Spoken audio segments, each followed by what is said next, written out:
जय झूलेलाल। मुल्क में अंदाज़न 17 करोड़ माण्हू वैक्सीन लॻराए चुका आहिनि। वैक्सीन हर कंहिं लाइ ज़रूरी आहे, इन करे इन कम में लापरवाही न कजे।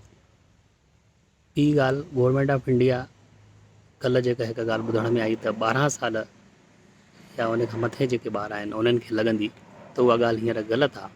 18 सालनि खां मथे वारनि खे ई वैक्सीन लॻी रही आहे। पर जेके वधीक उमिरि जा आहिनि, ॿियूं तकलीफ़ूं आहिनि, उहे वैक्सीन लॻाइण में बिल्कुलु देरि न कनि। रिकवरी रेट सुधरजी रहियो आहे।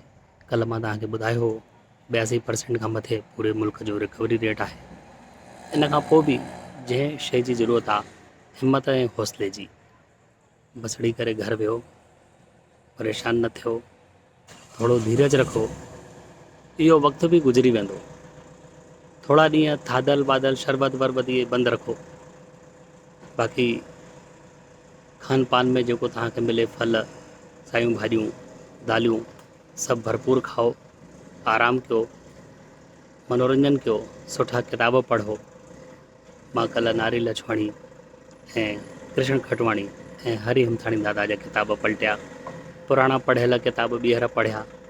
जेके उपन्यास आहिनि उहे वधीक वक़्तु वठंदा आहिनि, उनजो भले हिकिड़ो चैप्टर पढ़ो, ॾाढो आनंद ईंदो तव्हांखे।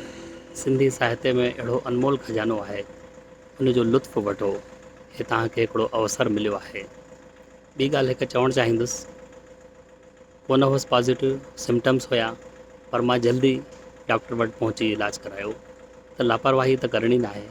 फैमिली डॉक्टर सां ज़रूरु कंसल्ट करिणो आहे, पंहिंजी तकलीफ़ ज़रूरु शेयर करणी आहे, तॾहिं सॉल्यूशन निकिरंदो।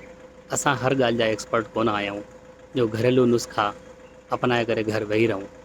जिते दवा ज़रूरु कमु कंदी, उते बाटल लॻणी आहे, दवा चढ़णी आहे, ऑक्सीजन लॻणी आहे त लॻंदी। बाक़ी वधीक ईश्वर ते छॾे ॾियूं, पंहिंजी कोशिश में कमी न रखूं, पंहिंजी हिमत खे घटि न कयूं। जय झूलेलाल।